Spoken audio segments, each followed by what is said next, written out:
नमस्कार दोस्तों, स्वागत है आपका आज के मुख्य समाचार में, जिसमें सबसे पहले और बड़ी खबर में आपको बताएंगे कि महाराष्ट्र चुनाव के बाद नहीं बचेगी सीएम योगी की कुर्सी। अखिलेश यादव का दावा बढ़ाएगा बीजेपी की टेंशन। खबर में आगे जिक्र होगा कि पूर्व सीएम अशोक चौहान बटेंगे तो कटेंगे नारे से असहमत, कहा चुनावी माहौल प्रभावित होगा। खबर में आगे जिक्र होगा कि यूपीपीएससी परीक्षा को लेकर अखिलेश यादव ने कसा तंज, बोले वो एक दिन में परीक्षा तक नहीं करा सकते। खबर में आगे जिक्र होगा कि सिद्धारमैया का दावा, बीजेपी ने कांग्रेस सरकार गिराने की कोशिश, 50 विधायकों को 50-50 करोड़ रुपए की पेशकश की गई। और इसी के साथ खबर में जिक्र होगा बिहार का, बिहार आने में कोई दिक्कत नहीं, विशेष राज्य का दर्जा तो दो, पीएम मोदी से बोले तेजस्वी यादव। दोस्तों, हर एक खबर की गहराई में आपको ले जाएंगे, लेकिन उससे पहले आपसे निवेदन की कृपया करके वीडियो को कीजिए लाइक और चैनल को सब्सक्राइब करके बेल आइकन दबाकर कमेंट में लिखे जय हिंद। रुक करते हैं सबसे पहली और बड़ी खबर की तरफ। महाराष्ट्र चुनाव के बाद नहीं बचेगी सीएम योगी की कुर्सी, अखिलेश यादव का दावा बढ़ाएगा बीजेपी की टेंशन। जी हां दोस्तों, उत्तर प्रदेश की 9 विधानसभा सीटों पर होने वाले उपचुनाव को लेकर समाजवादी पार्टी ने प्रचार प्रसार तेज कर दिया है। इसी क्रम में समाजवादी पार्टी के राष्ट्रीय अध्यक्ष अखिलेश यादव प्रयागराज जिले की फूलपुर सीट पर प्रचार के लिए पहुंचे। इस दौरान उन्होंने सत्तारूढ़ बीजेपी की नीतियों पर जमकर निशाना साधा। समाजवादी पार्टी के राष्ट्रीय अध्यक्ष अखिलेश यादव ने अपने संबोधन में कहा कि सरकार की नीति ऐसी है कि पढ़े लिखे नौजवानों के आंदोलन करना पड़ रहा है। प्रयागराज में यूपीपीएससी प्रारंभिक परीक्षाओं में नॉर्मलाइजेशन की मांग को लेकर प्रदर्शन कर रहे छात्रों को लेकर भी अखिलेश यादव ने योगी सरकार को घेरा है। सपा सुप्रीमो अखिलेश यादव ने दावा करते हुए कहा कि अधिकारी जानते हैं कि ये सरकार अब चलने वाली नहीं है, ये सरकार जाने वाली है। उन्होंने आगे कहा कि महाराष्ट्र का जो भी परिणाम आए, लेकिन उसके बाद उत्तर प्रदेश के मुख्यमंत्री की कुर्सी नहीं बचने वाली है। जब से इन्हें पता है कि ये चुनाव हारने वाले हैं, तब से अधिकारी के माध्यम से भी डरा धमका रहे हैं। रुक करते हैं कि ब्रेकिंग न्यूज़ की तरफ। पूर्व सीएम अशोक चौहान बटेंगे तो कटेंगे नारे से असहमत, कहा चुनावी माहौल प्रभावित होगा। जी हां दोस्तों, भाजपा सांसद और महाराष्ट्र के पूर्व मुख्यमंत्री अशोक चौहान ने बटेंगे तो कटेंगे जैसे विवादास्पद नारे की कड़ी आलोचना करते हुए इसे अपमानजनक और अप्रासंगिक बताया है। एक साक्षात्कार के दौरान चौहान ने बुधवार को कहा कि इस प्रकार की बयानबाजी का जनता पर सकारात्मक प्रभाव नहीं पड़ेगा और इस चुनावी माहौल को प्रभावित कर सकती है। उन्होंने कहा कि भाजपा और सत्तारूढ़ महायुति का ध्यान राज्य और केंद्र के विकास पर है और नेताओं को अपनी भाषा में संयम बनाए रखना चाहिए ताकि किसी की भावनाओं को ठेस न पहुंचे। उत्तर प्रदेश के मुख्यमंत्री योगी आदित्यनाथ ने आगामी महाराष्ट्र विधानसभा चुनावों के लिए आयोजित रैलियों में इस नारे का इस्तेमाल किया था। अशोक चौहान ने कहा कि चुनाव में नारे दिए जाते हैं, लेकिन ये नारा गलत संदर्भ में है और मुझे नहीं लगता कि इसे जनता से सराहना मिलेगी। उन्होंने राजनीतिक नेताओं को अभियानों के दौरान जिम्मेदार व्यवहार करने की सलाह दी। रुक करते हैं अगली ब्रेकिंग न्यूज़ की तरफ। यूपीपीएससी परीक्षाओं को लेकर अखिलेश यादव ने कसा तंज, बोले वो एक दिन में परीक्षा तक नहीं करा सकते। जी हां दोस्तों, समाजवादी पार्टी अध्यक्ष अखिलेश यादव ने प्रयागराज में छात्रों के विरोध प्रदर्शन से निपटने और परीक्षाओं को ठीक से आयोजित करने में विफल रहने के लिए भारतीय जनता पार्टी सरकार की आलोचना की। उन्होंने कहा जो लोग एक राष्ट्र एक चुनाव की बात करते हैं, वो एक दिन में छात्रों के लिए परीक्षा भी नहीं करवा सकते। फूलपुर में एक चुनावी जनसभा को संबोधित करते हुए यादव ने उत्तर प्रदेश लोक सेवा आयोग द्वारा राज्य सिविल सेवा प्रारंभिक परीक्षा और आरओ परीक्षा अलग अलग 2 दिनों में आयोजित करने के फैसले के खिलाफ चल रहे छात्रों के विरोध प्रदर्शन का जिक्र करते हुए सरकार की आलोचना की। रुक करते हैं कि ब्रेकिंग न्यूज़ की तरफ। सिद्धारमैया का दावा, बीजेपी ने कांग्रेस सरकार गिराने की कोशिश की, 50 विधायकों को 50-50 करोड़ रुपए की पेशकश की गई। जी हां दोस्तों, कर्नाटक के मुख्यमंत्री सिद्धारमैया ने बुधवार को बड़ा दावा करते हुए कहा विपक्षी बीजेपी ने उनकी सरकार को गिराने के लिए कांग्रेस के 50 विधायकों को 50-50 करोड़ रुपए की पेशकश की थी। उन्होंने कहा कि कांग्रेस के किसी विधायक ने पेशकश स्वीकार नहीं की, जिसकी वजह से बीजेपी अब उनके खिलाफ झूठे मामले दर्ज करा रही है। मैसूरू में मुख्यमंत्री सिद्धारमैया ने कहा सिद्धारमैया सरकार को किसी तरह से उखाड़ फेंकने के लिए उन्होंने 50 विधायकों को 50-50 करोड़ रुपए की पेशकश की। उनके पास इतना पैसा कहां से आया? क्या पूर्व मुख्यमंत्रियों बीएस येदियुरप्पा, बसवराज बोम्मई, विपक्ष के नेता और अशोक बीजेपी के प्रदेश अध्यक्ष बीवाई विजेंद्र ने नोट छापे? रुक करते हैं अगली ब्रेकिंग न्यूज़ की तरफ। बिहार आने में कोई दिक्कत नहीं, विशेष दर्जा तो दो, पीएम मोदी से बोले तेजस्वी यादव। जी हाँ दोस्तों, प्रधानमंत्री नरेंद्र मोदी के 48 घंटे के भीतर दूसरे बिहार दौरे को लेकर सियासत गरमाई हुई है।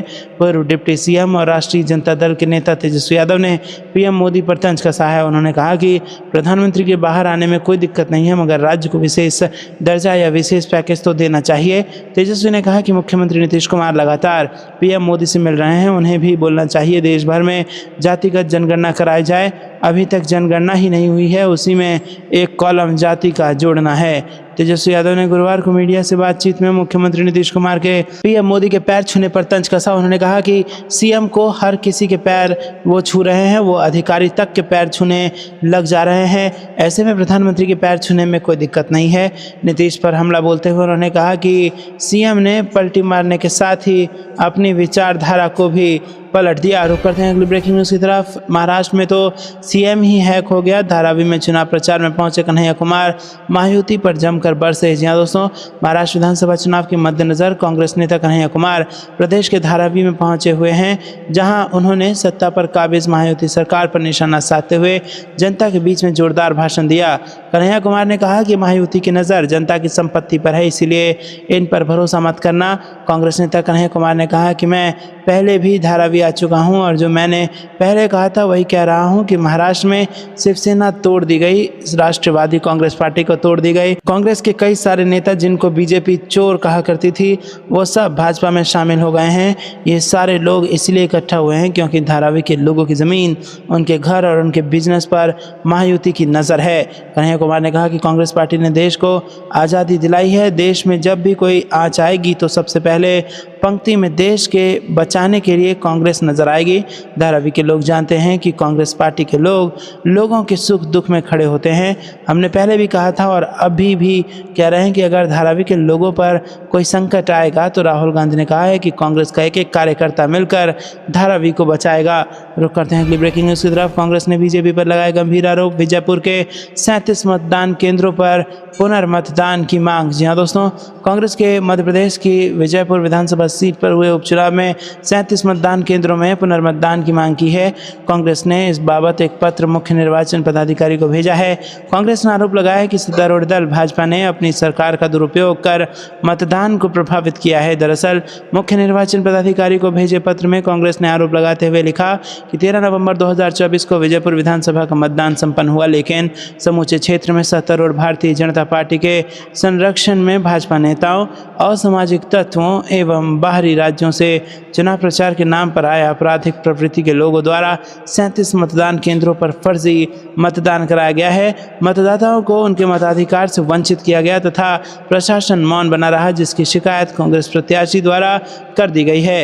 रुक करते हैं अगली ब्रेकिंग न्यूज़ की तरफ। न्याय यात्रा का पहला चरण पूरा, कांग्रेस बोली दिल्ली में बदलाव की मांग। जी हाँ दोस्तों, राजधानी दिल्ली के विधानसभा चुनाव की आधिकारिक घोषणा में अभी थोड़ा समय बाकी है, लेकिन सभी राजनीतिक दल पूरी तरह से चुनावी मोड में आ चुके हैं और अपने विरोधियों पर लगातार हमला करने के साथ खुद को जनता का हिमायती बताकर उनके बीच लगातार अपनी उपस्थिति भी दर्ज करा रहे हैं। इसी कड़ी में दिल्ली कांग्रेस ने बीते 8 नवंबर को दिल्ली प्रदेश अध्यक्ष देवेंद्र यादव के नेतृत्व में दिल्ली न्याय यात्रा की शुरुआत की थी। लगभग महीने भर में 4 चरणों में चलने वाले इस यात्रा का पहला चरण पूरा हो चुका है और इस दौरान कांग्रेस की इस न्याय यात्रा ने 15 विधानसभाओं को कवर कर लगभग 125 किलोमीटर की दूरी तय की है। इस दौरान कांग्रेस की इस यात्रा को लोगों का समर्थन भी मिलता नजर आ रहा है। दोस्तों, रुक करते हैं अगली ब्रेकिंग न्यूज़ की तरफ। छात्रों की मांग न्यायपूर्ण नॉर्मलाइजेशन अस्वीकार्य। प्रयागराज में यूपीपीएससी के खिलाफ प्रदर्शन पर बोले राहुल गांधी। जी हाँ दोस्तों, कांग्रेस नेता राहुल गांधी ने उत्तर प्रदेश सरकार और उत्तर प्रदेश लोक सेवा आयोग के रवैये पर कड़ी आलोचना की है। उनका कहना है कि प्रयागराज में प्रतियोगी छात्रों के साथ यूपी सरकार और आयोग का व्यवहार असंवेदनशील और दुर्भाग्यपूर्ण है। उन्होंने आरोप लगाया कि नॉर्मलाइजेशन के नाम पर परीक्षा की प्रक्रिया में गैर पारदर्शिता को स्वीकार नहीं किया जा सकता। राहुल गांधी ने छात्रों की एक पाली में परीक्षा कराने की मांग को न्यायपूर्ण बताया और कहा कि भाजपा सरकार की अक्षमता का खामियाजा छात्र क्यों भुगतें। राहुल गांधी ने एक्स पर एक पोस्ट में कहा, शिक्षा व्यवस्था को ध्वस्त करने में जुटी भाजपा सरकार की अक्षमता की कीमत आखिर छात्र क्यों चुकाए। बजाय पढ़ाई करने वाले छात्रों को सड़क पर लड़ाई करने के लिए मजबूर किया गया है और अब उनके साथ पुलिस के जरिए उत्पीड़न हो रहा है।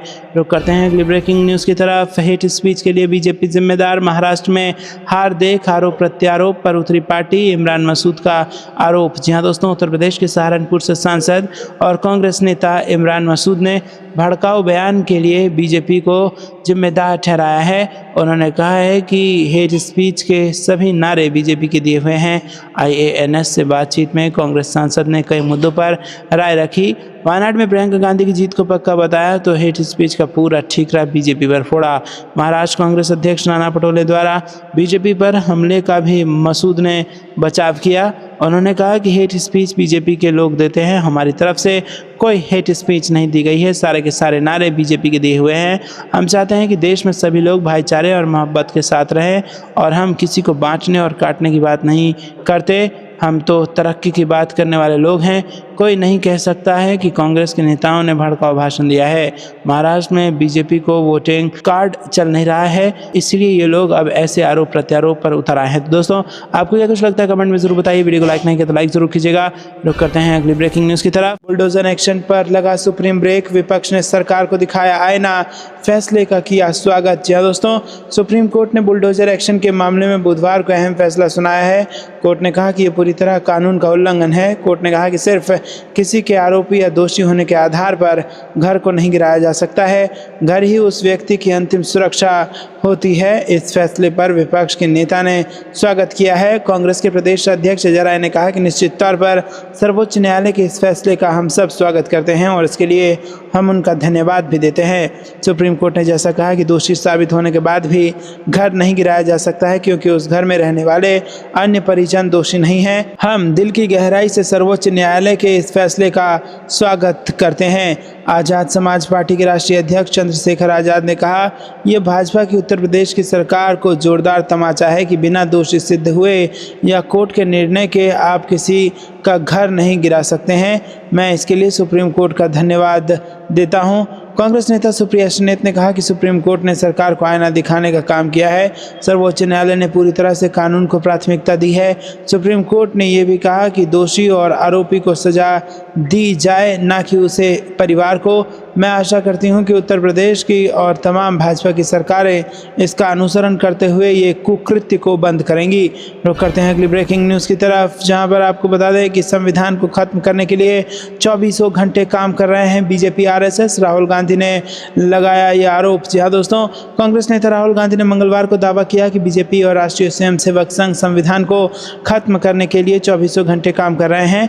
राहुल गांधी ने कहा कि वो गारंटी के साथ कह सकते हैं कि प्रधानमंत्री नरेंद्र मोदी ने ना कभी संविधान पढ़ा है और ना ही वो इसका सम्मान करते हैं, अन्यथा वो उसमें लिखी बातों का सम्मान करते। उन्होंने कहा कि RSS और बीजेपी दिन के 24 घंटे संविधान को खत्म करने के लिए काम करते हैं। लोकसभा में नेता प्रतिपक्ष राहुल गांधी महाराष्ट्र विधानसभा चुनाव के लिए राज्य के पूर्वी हिस्सों में स्थित गोंदिया में एक चुनावी सभा को संबोधित कर रहे थे। उन्होंने कहा कि हमारे संविधान में फुले जी, बाबा साहेब अम्बेडकर जी, भगवान बुद्ध जी, बसवन्ना जी, नारायण गुरु जी, छत्रपति शिवाजी महाराज जी की सोच है।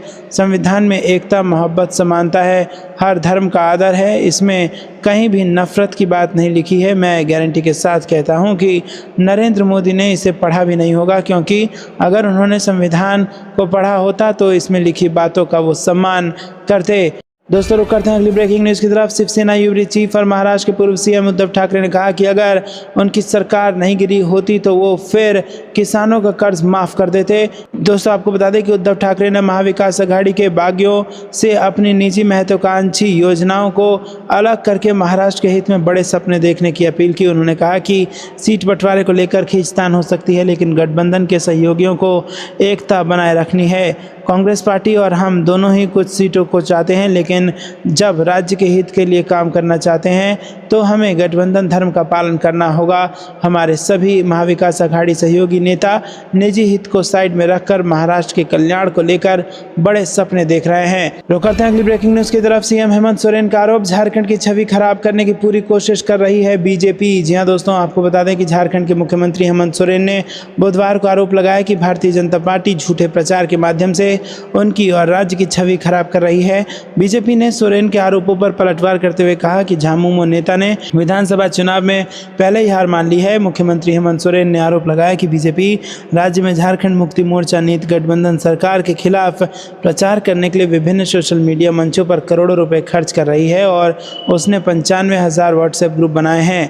एक महत्वपूर्ण रिपोर्ट आपके सामने रखना चाहता हूं। भाजपा द्वारा शैडो कैंपेन के माध्यम से मेरी और राज्य की छवि को नुकसान पहुंचाने के लिए फेसबुक विज्ञापनों पर करोड़ों रुपए खर्च किए गए हैं। बीजेपी पर निशाना साधते हुए सोरेन ने कहा कि तानाशाहों के पास अरबों रुपए हो सकते हैं, लेकिन मेरा मानना है कि अनुचित तरीके से जीत हासिल करने के बजाय सिद्धांतों पर अड़े रहना बेहतर है। बीजेपी ने कहा कि ये आरोप सोरेन की हताशा और निराशा को दर्शाते हैं। बीजेपी की झारखंड इकाई के पूर्व अध्यक्ष और वरिष्ठ नेता दीपक प्रकाश ने कहा, सोरेन की पोस्ट उनकी हताशा और निराशा को दर्शाती है। उन्हें समझ आ गया है कि वो लड़ाई हार चुके हैं और निराशा में इस तरह की टिप्पणियां कर रहे हैं। आरोप मनगढ़ंत, झूठे और सत्य से परे हैं।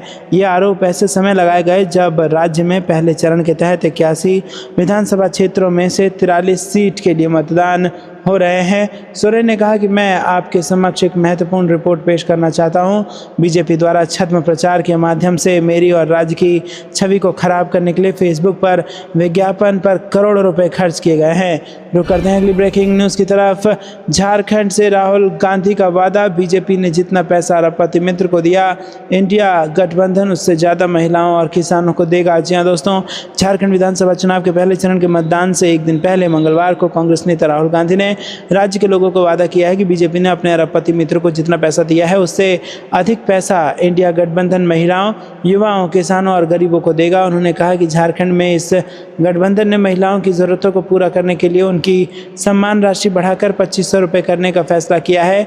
राहुल गांधी ने एक्स पर पोस्ट किया कि झारखंड की माताओं बहनों के खाते में कल मैया सम्मान योजना की चौथी किस्त खटाखट चली गई और यह योजना महिलाओं को महंगाई से लड़ने और स्वाभिमान के साथ जीवन जीने में विशेष रूप से मदद कर रही है। इसीलिए हमने इसके तहत मिलने वाली राशि को और बढ़ाने का निर्णय लिया है। दोस्तों, आपको बता दें कि यहाँ पर उन्होंने लिखा कि दिसंबर 2024 से इस योजना के तहत झारखंड की महिलाओं को 2500 रुपये की सम्मान राशि दी जाएगी। इस योजना का लाभ 53 लाख महिलाओं को मिल रहा है।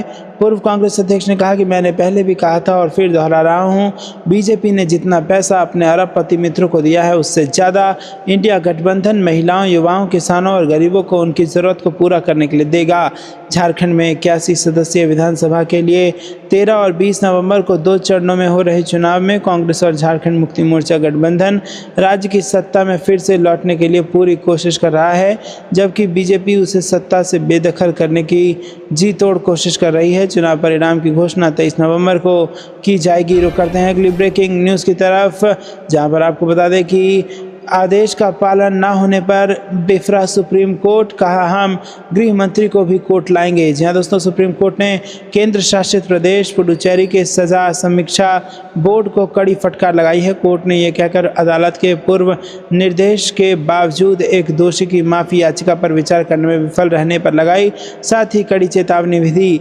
लाइव लॉ की रिपोर्ट के मुताबिक मामले की सुनवाई कर रहे जस्टिस अभय एस ओका और जस्टिस अगस्टीन जॉर्ज मसीह की खंडपीठ ने सोमवार को जेल महानिरीक्षक को बोर्ड कार्यशैली को स्पष्ट करते हुए एक हलफनामा दाखिल करने का आदेश दिया। सुनवाई के दौरान कोर्ट ने कड़ी नाराजगी जताई, साथ ही चेतावनी दी कि वो कोर्ट के आदेशों की अवहेलना करने के लिए गृह मंत्री सहित बोर्ड के सदस्यों के खिलाफ अवमानना कार्रवाई शुरू करेगी।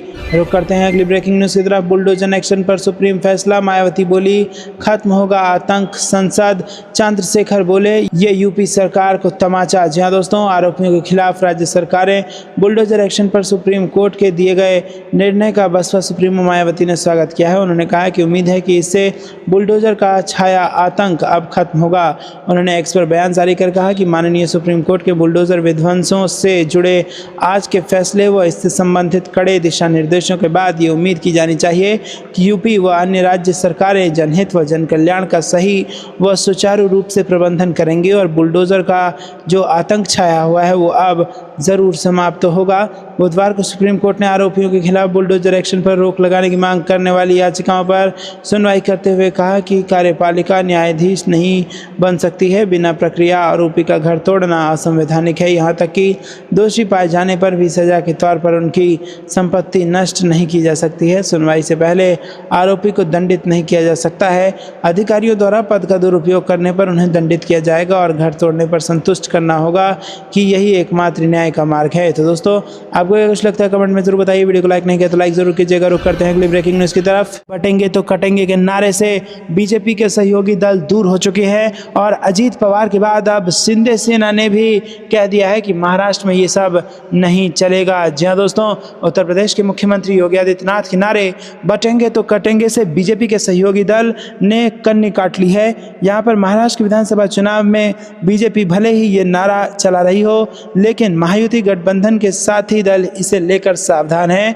अजीत पवार ने पहले कह दिया था और अब एकनाथ शिंदे ने भी कहा है कि बटेंगे तो कटेंगे वाला मामला महाराष्ट्र में नहीं चलेगा। दोस्तों, इतना ही नहीं, बात अगर बिहार की भी की जाए तो बिहार में भी इस बटेंगे तो कटेंगे वाले नारे से नीतीश कुमार की पार्टी असहज अपने आप को महसूस कर रही है और उन्होंने भी समर्थन इस नारे का नहीं किया है। दोस्तों, एक ऐसा नारा दे दिया है भारतीय जनता पार्टी ने और उत्तर प्रदेश के मुख्यमंत्री योगी आदित्यनाथ ने, जिसको खुद भाजपा के सहयोगी पसंद नहीं कर रहे हैं। सीएम योगी के नारे को अजीत पवार और एकनाथ शिंदे दोनों ही विभाजनकारी नारा मानकर चल रहे हैं, क्योंकि दोनों ही दलों को लगता है कि इससे उनका मुस्लिम वोटर उनसे दूर चला जाएगा। मुख्यमंत्री एकनाथ शिंदे चाहते हैं कि बटेंगे तो कटेंगे वाली लाइन पर महाराष्ट्र में राजनीति नहीं होनी चाहिए।